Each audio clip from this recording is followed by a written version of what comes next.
Hi everyone, my name is Rosalind Panda and I welcome you all to today's special live show. Today is 10th October 2023, which we all celebrate as World's Mental Health Day. Basically, we always emphasize more on physical health, but we never consider mental health as a very important factor. But do you know that it is interlinked? And if you are not taking proper care of your mental health, then no matter what, you will always face difficulties in your physical health. So, how to take care of your mental health? How to be fit in your mental health? We can all discuss today we today have counseling psychologist Dr. Shashi Mishra. Madam, आपनको हमारे live show रे मो welcome करची. So ma'am, before going into our questions, I am curious to know and I want the audience to also know the difference between health, mental health and mental illness. Yes, that's a very important and significant question because people are still very confused and they use these terms interchangeably, health, and mental illness. So as we all know that WHO has given a definition of health which states that health is an individual's physical, social and mental well-being, and recently spirituality was also added to the definition. Mental health is an individual's capacity to deal effectively with the environment, to deal effectively with the life stresses, and to contribute to the society, to be more productive in his working environment. Mental health is all about an individual's emotions, behavior, thoughts, his perception, his awareness about the world, how does he deal with the stressful situation, how he is contributing to the society as a whole. On the other hand, mental illness is an illness that affects the way we think, behave and interact with others. So now we see the difference, how health is different from mental health and how mental health is different from mental illness. So my first question will be, what is the significance of this World Mental Health Day and why do people need to be aware of this day? As we all know that 10th of October is witnessed or it is celebrated as World Mental Health Day every year. Yeah. It aims, the main aim and objective of this World Mental Health is to spread awareness about the importance, significance and how essential an individual's mental health is for the society, or for, I would say, a better society. Another objective is to spread or to educate people about the stigma attached or the way they are being discriminated. And third objective is to encourage people to support mental health causes and to reach to the lives of the people who are in different parts of the world. Say they are sitting somewhere inside a cafe worrying a lot about their situation, say in Bhubaneswar, Cuttack, Maharashtra, Gorakhpur, Banaras, Mumbai, Delhi, Bangalore, Germany, wherever they are. So we could touch their lives, and through this mental health awareness program, we can touch their lives and bring changes so that they are more vocal about their mental health issues. Right. So ma'am, as we know, people are having a lot of... there are a few more things that I wanted to add to this. Sure. So, Rosalind, as we know that it is for a nation to grow and to thrive, its individual has to be very healthy, और उनका mental health, उनका physical health दोनों equally important, and that has to be balanced. And especially after pandemic and war, अभी कल परसों ही हमने Palestine और Israel के वॉर के बारे में सुना, and then about this Ukraine and Russia war. So you can imagine how grave the situation would be for those who are fighting their mental illnesses and post-traumatic stress disorders. People there, we cannot imagine their situation.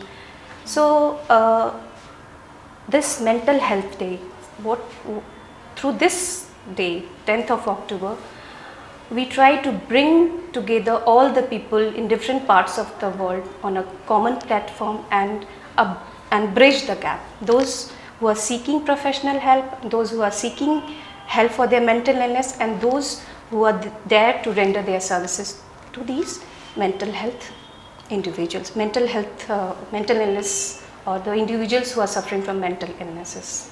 Mental health is a universal human right. So even I have marked it at so many places. So the main motto is that mental health services and treatment should reach to each and in every individual in every corners of this world. Right, beautifully said, ma'am. Ma'am, there are some misconceptions that people are actually facing while they hear about this mental health thing. So, what are the misconceptions about this mental health that you want to address on this particular day? Before we discuss about the myths and misconception, I really want to draw everyone's attention about the fact that not very long ago, we are burdened by the fact that those who were suffering from mental illness were shunned, and they were chained, they were caged, they were buried alive, उनको जिंदा जला दिया जाता था, और it was believed that it is because of the bad deeds, and it is because of some you say davics जो कहते हैं, और some divine retributions, और कुछ जो बुरी आत्माएं होती हैं उनकी वजह से they are suffering because of their mental illness. But now that things are very different, but still there are 100,000, I would say more than 1,000 myths and misconceptions regarding mental illness. So one very important myth regarding mental illness is that mental illness is uncommon, which is not at all true. Even before the pandemic, this statement was untrue even before pandemic. So you'll be surprised to know that more than 450 million people are affected by mental illness, and WHO in 2001 stated that 1 out of 4 individuals will be suffering from some neurological or mental illness. So you can imagine how grave the situation is, and you'll be surprised to know that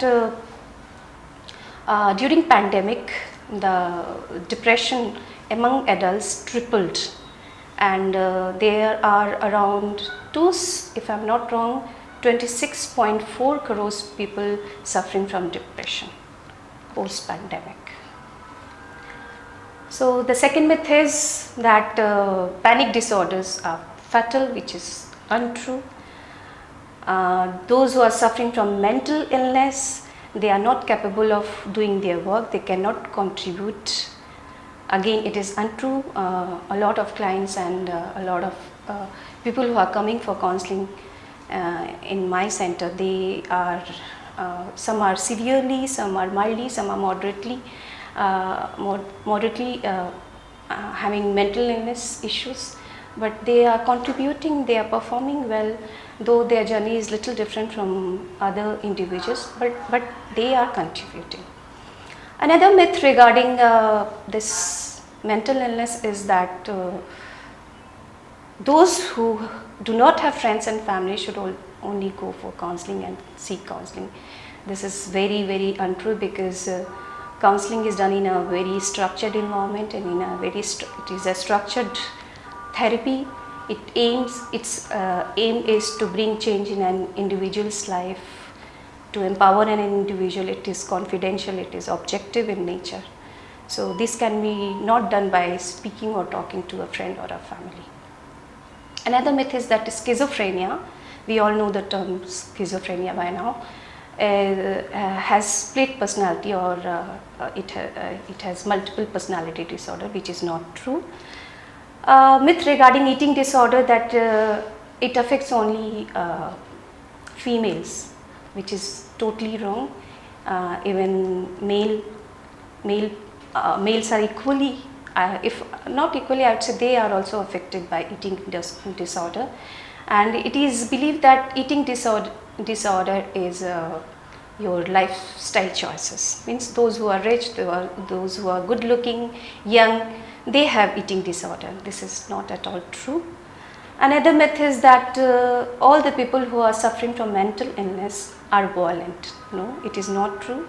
Even the schizophrenic, the people who are suffering from schizophrenia, not all of them are violent. Yes, some of them are violent, but not all of them are violent.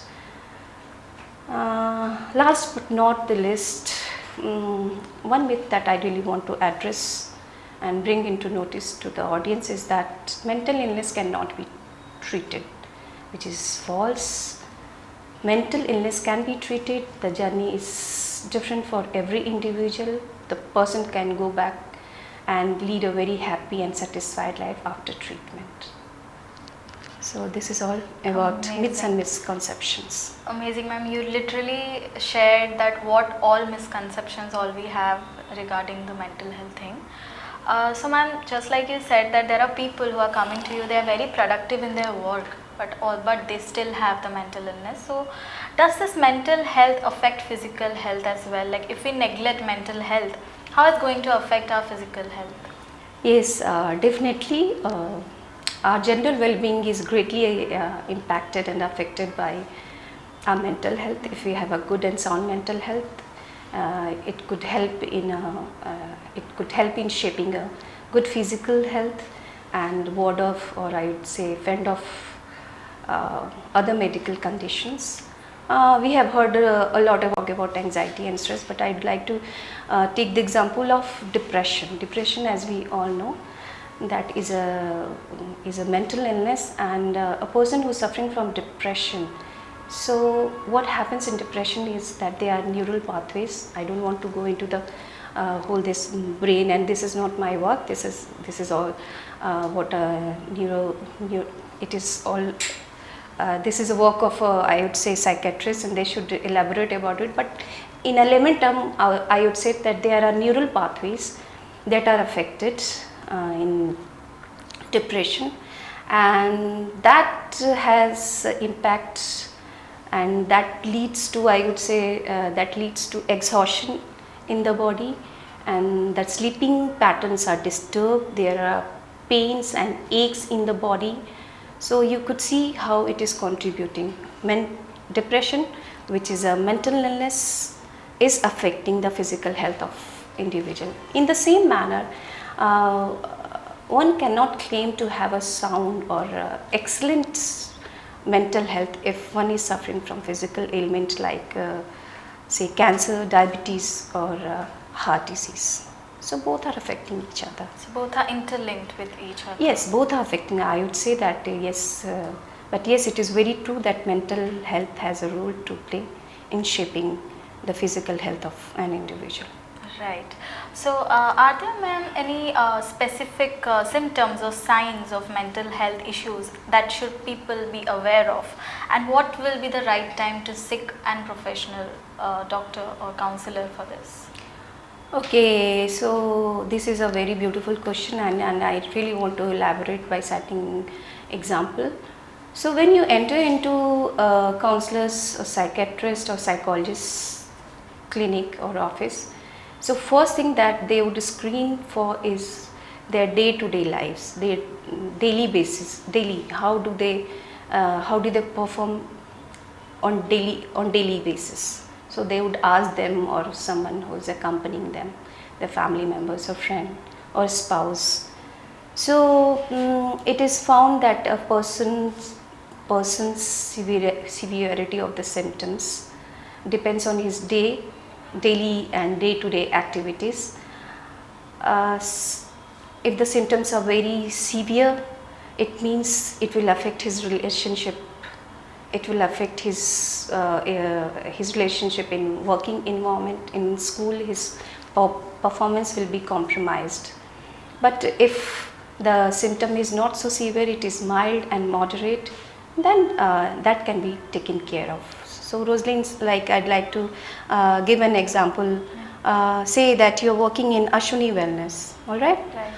and you're expecting your performance evaluation sheet or whatever you call it, say after 4 to 5 days. So normally what would be your reaction? You'd be little stressed and anxious about it. Okay, fine, my performance will be evaluated and how I'm going to do. That will be your normal response. Right. But what if you're thinking all the day about it? You're thinking कि कैसा होगा, किस तरह से होगा, मु भल करी मु भल न करी, मेरा परफॉर्मेंस इवैल्यूएशन ठीक होगा कि नहीं होगा, will I be compared, and you're not able to sleep, you're not able to eat, you're not able to communicate properly. So there is this whole havoc in your life. Right. So then it is something that should be taken care of. Right. So this is one example I have cited, and talking about the signs and symptoms. So first sign is there is sudden change in the mood. You are in a very euphoric mood, you are very happy, and suddenly you are dull, sullen and depressed. This is the first symptom. Second symptom I would say is you feel lonely, you don't feel pleasure. Then there is a gap in the memory. There are certain periods, that lost time, I would say, the lost zone. You do not remember that particular. It is no. You are not able to retrieve back from your memory. Yeah. What happened?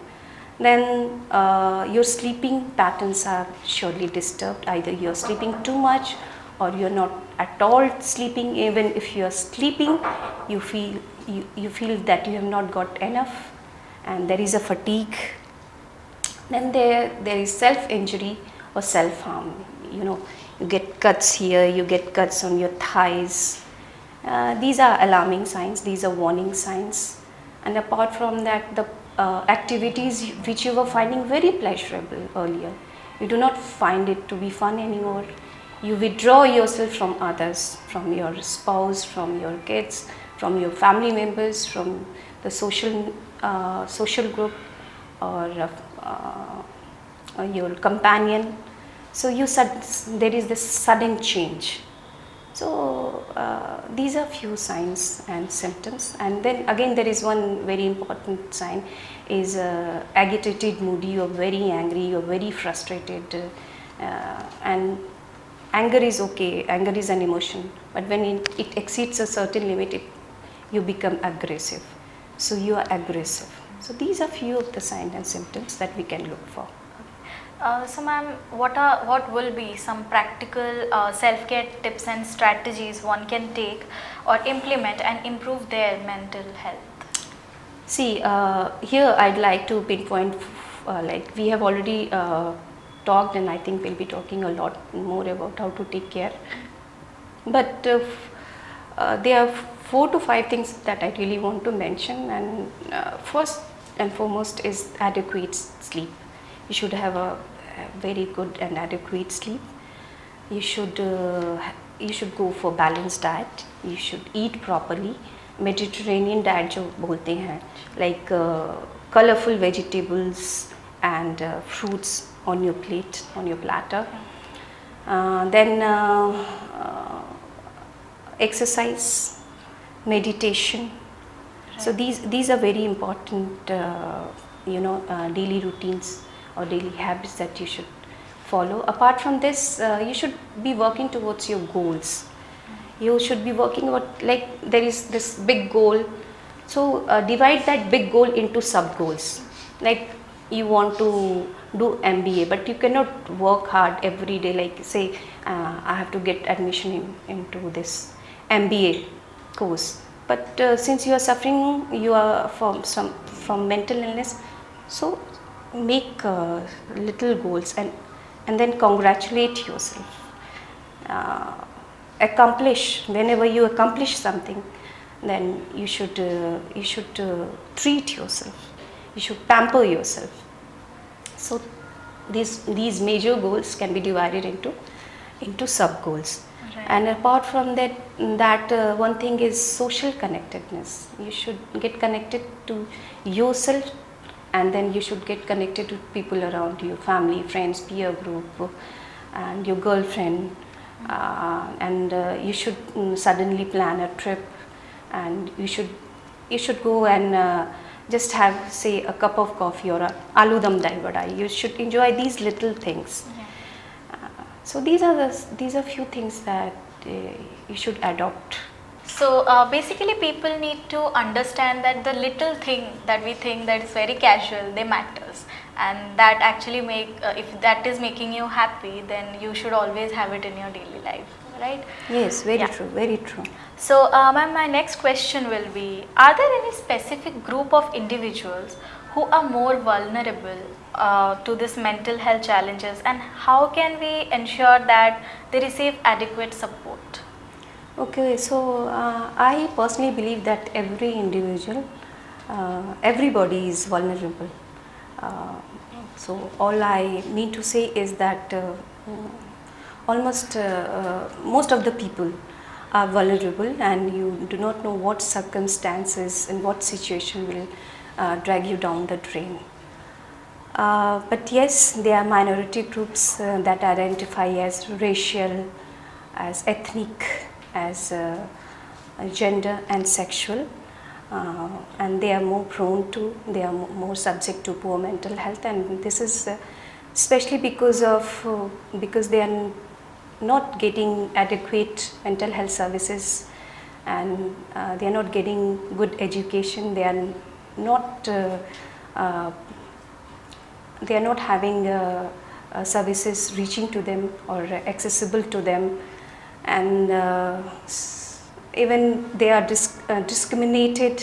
There is a social stigma attached against these people.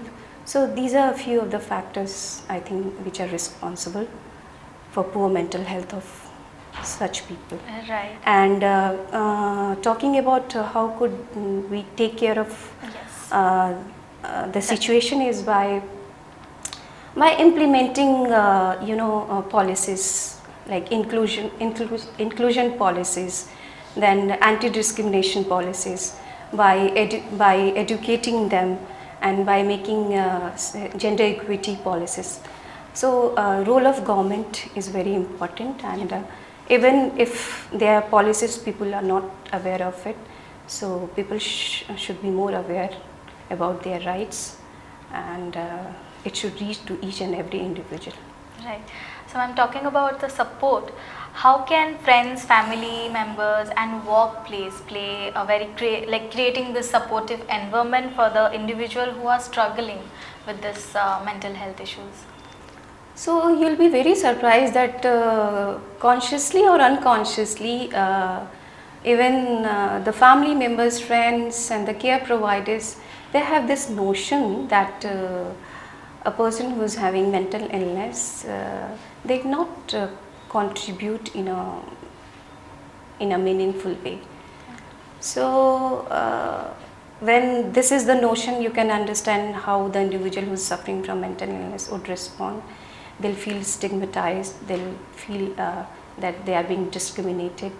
So here we the family members, the care providers, the friends, society, we all have to work as a team, and we have to make sure that some special privileges should be given to these individuals who are suffering from mental illness, especially like in the workplace. They should be allowed to join late and leave early, and when there are night travels, they should be allowed to stay back. And then when there is a financial crunch, they should be given some special aids by the organization. And here the role of the family members is very important. They should be working as a mediator. They should be passing on the information regarding how the person is performing, if his situation is improving or worsening, to their supervisors, to their seniors. So yes, the role of family and friends is very important. We should definitely show compassion, our concern, genuine and positive regards towards these individuals, and they should see this on our face. They should not feel discriminated. They should see that yes, the person who's talking to me, who's showing his concern is genuine, the concern is genuine, and he really cares about it. Right. So ma'am, talking about friends, when they empathize with the individual. So here alcohol and smoking comes in. So is smoking, drinking or any addiction to any of the substance relieve your stress, or are these like bad habits that actually affect our mental health? Yes, so people have this notion that when you smoke or when you abuse alcohol, then you get relieved.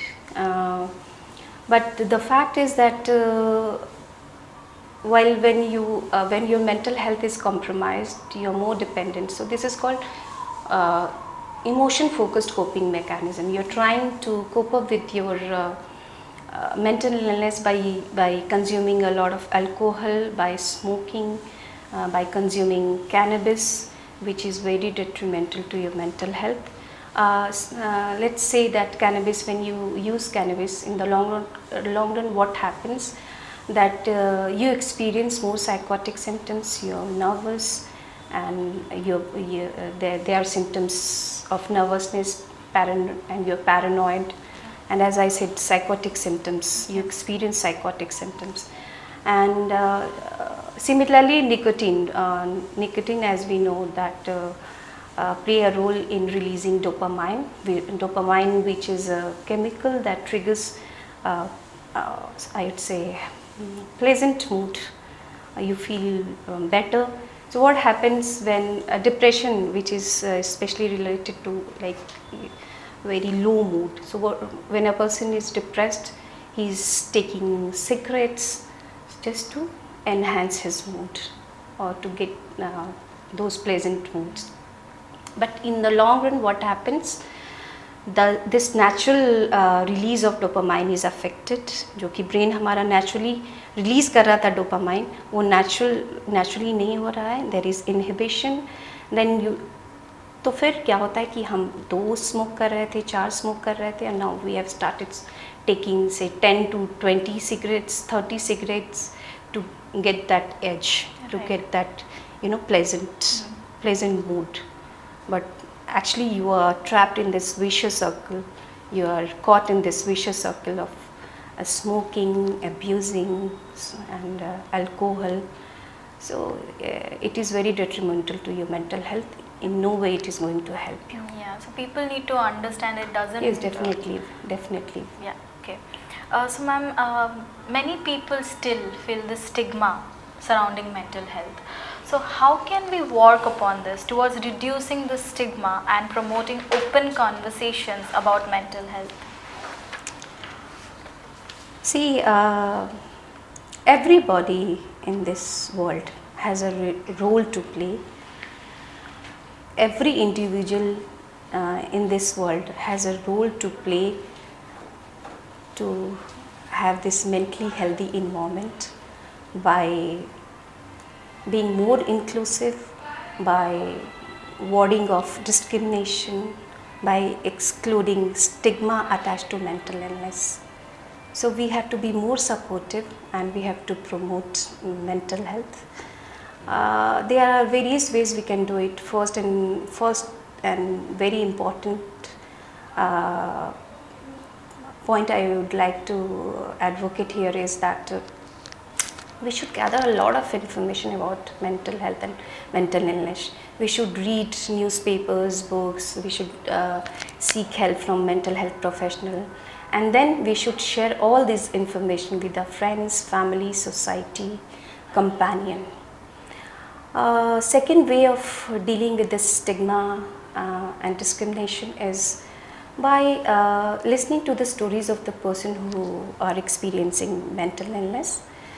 So we do not label them and see them as their disease, as their disorder, but see them as an individual.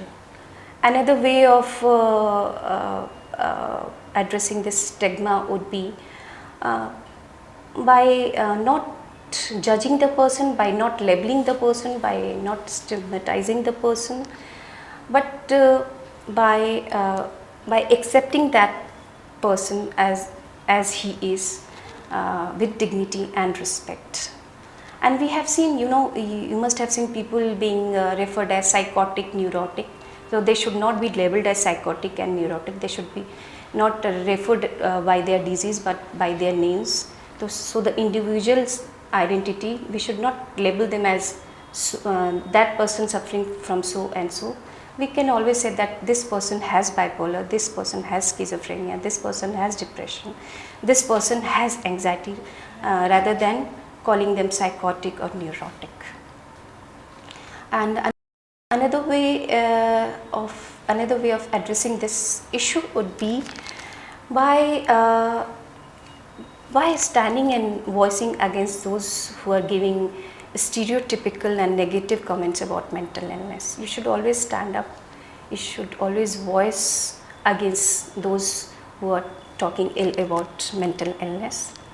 Last but not the least, you should always share your own journey, your own experiences if you are suffering from some mental illness. Finally, take home message for those who might be struggling with their mental health, and what advice or resources would you recommend to those who are seeking out?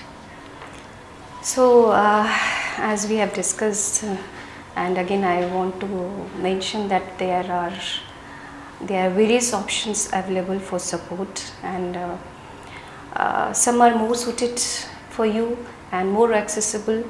And there is no, I just want to pinpoint, I really want to tell each and every individual who is listening that there are no wrong ways of taking care of your mental illness. What works for you might not work for other people. So different things at different times work differently in different situations.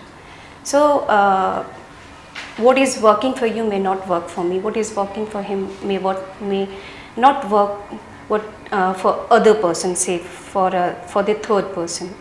And apart from this, you should always go and seek help from your general practitioner, from certified therapist, social support group, your friends, peer group, family, community services. Online counseling services are also available, so you can always go and seek help. And I know it's very difficult to come out from this zone to seek help, but you have to always remember that you are not alone in this journey, and there is always someone to wipe your tears and bring smile on your face. There are a number of people which you are not even aware of, who will be really willing to pull you out of this grave situation. So always remember, not just visiting mental health professional is important, but taking care of your daily or day-to-day activities is important. What makes you more happy is more important. So apart from visiting mental health professionals and institutions, you should always remember that what makes you more happy or a happier person. So you should always keep in mind that. And apart from that, there is this message for the youth, and especially for the school community, that please be vocal about mental illness. Please communicate openly. This is for the authorities, school authority. Please communicate openly and tell every student of your school that it is okay to talk about your mental illness. It is okay to seek professional services. It is not shame to come out and ask for help. And yes, there is a hope, there is a future once your mental illness is diagnosed. So this is especially for the authorities, school authorities. They should communicate this clearly and openly to each and every student. Yes. And apart from that, there is one mantra that I tell all my clients, which goes like this: I want to do it, I can do it, I know it is difficult, but I will do it. So when you speak this internal dialogue to yourself, so when you're repeating these internal dialogues, your brain is actually welcoming these internal dialogues. You keep on repeating. You could have just notes. You could just put it inside your bag, on your walls. You can write it down. I want to do it, I can do it, I know it is difficult, but I will do it. Yeah. like flashcards. Yes. You can put inside your bag, in your cupboard, on your walls, and always instruct yourself that yes, the journey is not smooth, but eventually we will overcome this situation. Apart from that there is one thing that I really want to mention is that the right to life with dignity, that says that love yourself, accept yourself and respect yourself. You are yourself, you are unique. You need not to compare yourself with others. Yes.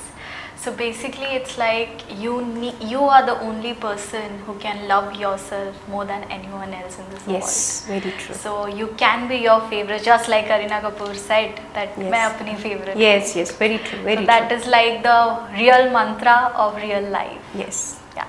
Thank you so much, ma'am, for coming into the show and giving suggestions to youth and also us. And I really hope that after this, people will not consider mental health as a taboo, and people will more often talk and can ask help for this without any shame. Thank you so much. So before summing the entire show, I want to address that start prioritizing your mental health. Find valuable time for yourself first. Spend valuable time with your loved ones, your close persons, and with the right people who have positive mindsets. Start spending time doing yoga and meditations. Sleep at least 8 to 10 hours. Stop drinking and smoking and try to avoid it as much as possible. And the most simple mantra is do not keep anything inside you. Just burst it out. Talk to someone about it. And the most important thing is if you feel like you are in tension, stress, depression, nervous, or you don't feel good enough to be yourself, talk to a mental specialist and have a proper consultation. So let's just wrap the entire show today. Thank you so much for watching, and to get more updated health related topics, don't forget to subscribe our channels. Thank you. Bye bye.